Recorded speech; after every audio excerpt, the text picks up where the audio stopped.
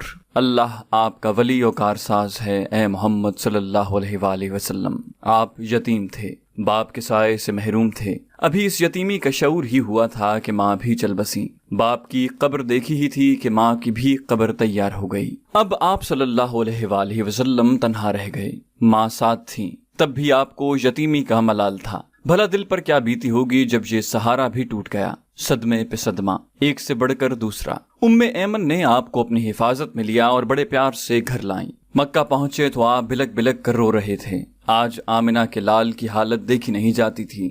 اس حادثے کا عبد المطلب پر بڑا اثر ہوا۔ محمد صلی اللہ علیہ وآلہ وسلم کے لیے ان کے سینے میں ماں کی محبت اور باپ کی شفقت ابل پڑی۔ اب وہ آپ پر بے انتہا مہربان ہو گئے، پہلے سے زیادہ ماننے لگے، بڑی محبت سے پیش آتے، لطف و کرم کی بارش کرتے، ہر آن آپ صلی اللہ علیہ وآلہ وسلم کا خیال رکھتے، ہر طرح سے دلجوئی فرماتے، اپنی ذات اور اپنی اولاد سے بڑھ کر آپ کی فکر رکھتے۔ حضرت عبد المطلب قریش کے سردار تھے۔ کعبہ کے زیر سایہ اپنی گدی پر بیٹھتے تو بیٹے ادب و احترام میں گدی سے ذرا دور بیٹھتے، لیکن محمد صلی اللہ علیہ وآلہ وسلم آ جاتے تو انہیں اپنے پاس بلاتے، اپنی گدی پر بٹھاتے اور پیار سے پیٹھ سہلاتے۔ لیکن افسوس عبد المطلب بھی زیادہ دن نہ ٹھہرے۔ محمد صلی اللہ علیہ وآلہ وسلم ابھی 8 سال کے ہوئے تھے کہ دادا بھی چل بسے۔ دادا کی موت پر آپ کے دل کو سخت صدمہ پہنچا، ویسا ہی صدمہ جیسا اس سے پہلے ماں کی موت پر ہوا تھا۔ شاید دادا کا غم ماں کے غم سے بھی سوا تھا۔ اب آپ کچھ سمجھدار ہو چکے تھے، شعور بیدار ہو رہا تھا، جذبات اور احساسات میں وسعت اور گہرائی آ رہی تھی، لطف و محبت کی حقیقت کو سمجھنے لگے تھے، نوازش و کرم کی قدر و قیمت جاننے لگے تھے۔ اس لیے محرومی کا احساس بھی اتنا ہی شدید تھا، اس کے چھن جانے کا غم بھی اتنا ہی گہرا تھا۔ آنکھوں سے آنسو جاری تھے، دل درد و غم سے چور تھا، خود تڑپ رہے تھے، اوروں کو تڑپا رہے تھے۔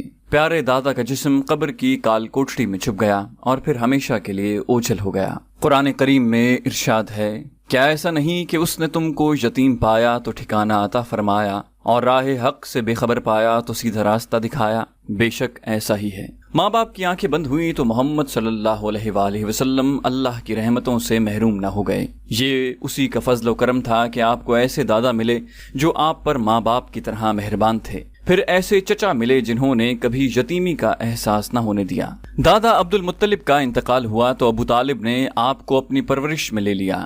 یہ عبد المطلب کے بیٹے تھے اور اسی ماں سے تھے جس ماں سے آپ صلی اللہ علیہ وآلہ وسلم کے والد عبداللہ تھے۔ اس طرح یہ آپ کے بالکل سگے چچا تھے۔ دادا نے اپنی موت سے پہلے ان کو آپ کا سرپرست بنا دیا، وصیت کر گئے کہ محمد صلی اللہ علیہ وآلہ وسلم کا ہر طرح سے خیال رکھنا، ان کی خیر خواہی میں کوئی کسر نہ اٹھا رکھنا۔ حضرت عبد المطلب کی کئی بیویاں تھیں، ان بیویوں سے 10 بیٹے تھے۔ ابو طالب نہ تو بھائیوں میں سے سب سے بڑے تھے، نہ سب سے زیادہ مالدار، البتہ سب سے زیادہ باہمت تھے، شرافت میں بھی سب سے بڑھ کر تھے، طبیعت کے بھی بہت نیک تھے۔ پھر آپ صلی اللہ علیہ وآلہ وسلم کے والد عبداللہ اور وہ بالکل سگے تھے۔ بقیہ بھائی دوسری بیویوں سے تھے، اس لیے کوئی تعجب کی بات نہیں اگر باپ نے یہ ذمہ داری ان پر ڈالی اور انہیں یہ وصیت کر گئے۔ عبد المطلب کی طرح ابو طالب بھی محمد صلی اللہ علیہ وآلہ وسلم کو بہت مانتے، ہمیشہ کلیجے سے لگا کر رکھتے، سوتے تو ساتھ لے کر سوتے، کہیں جاتے تو ساتھ لے جاتے۔ آپ کے آگے نہ ان کو اپنی جان کی فکر ہوتی نہ اپنے بچوں کی۔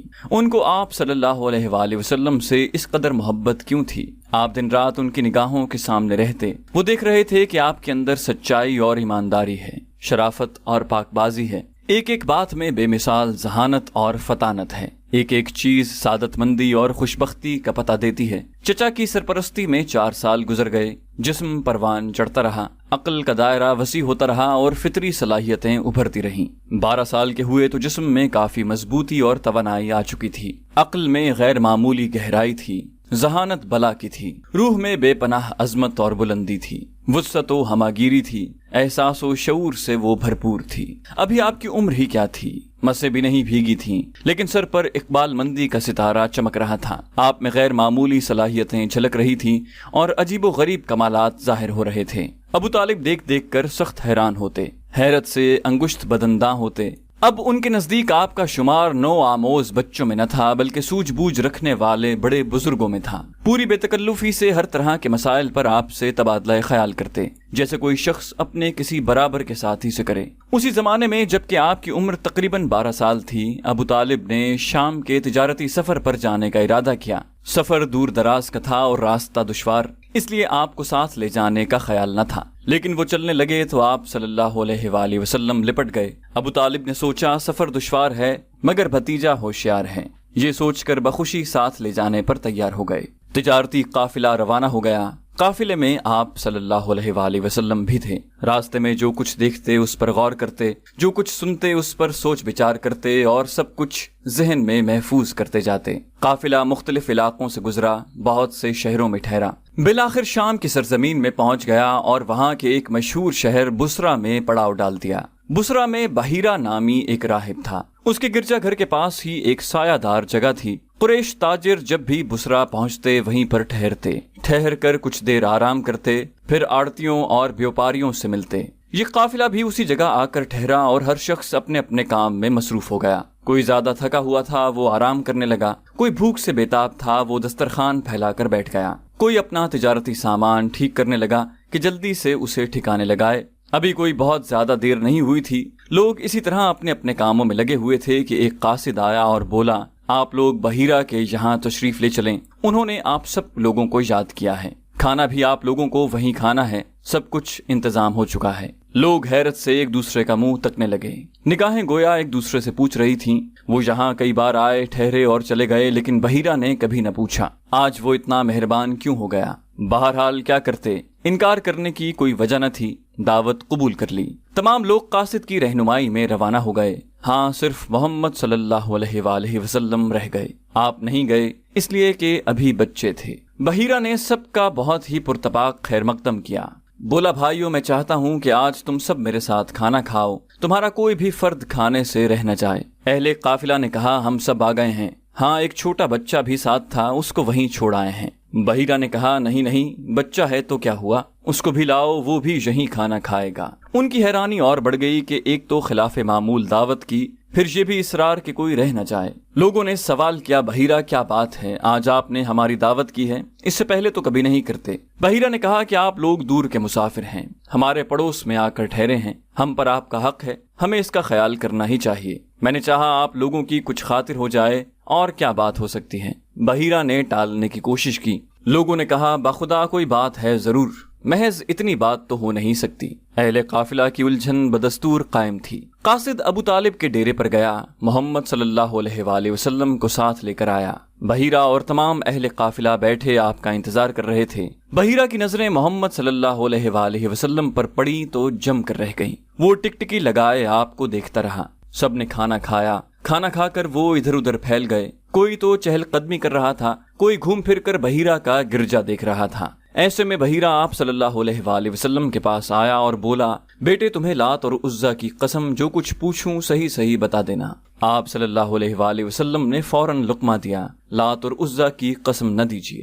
بحیرہ نے دوبارہ التماس کیا، اچھا خدا کی قسم جو کچھ پوچھوں سب بتلا دینا، کچھ چھپانا مت۔ آپ صلی اللہ علیہ وآلہ وسلم نے اس کی درخواست منظور کر لی۔ پوچھئے کیا پوچھتے ہیں۔ بحیرہ آپ سے آپ کے بارے میں ہی مختلف سوالات کرنے لگا، کچھ مزاج اور طبیعت کا حال پوچھا، کچھ عادات اور اخلاق کے بارے میں دریافت کیا۔ آپ اس کے ہر سوال کا جواب دیتے رہے۔ اتنے میں ابو طالب محمد صلی اللہ علیہ وآلہ وسلم کو لینے آ گئے۔ بحیرہ ابو طالب کی طرف متوجہ ہو گیا، یہ بچہ تمہارا کون ہے؟ ابو طالب نے یوں ہی چلتا ہوا جواب دیا، یہ میرا بیٹا ہے۔ بحیرہ نے ابو طالب کی بات ماننے سے انکار کر دیا، یہ کیسے ہو سکتا ہے، یہ تمہارا بیٹا نہیں، اس بچے کا باپ زندہ ہو، یہ ہو نہیں سکتا۔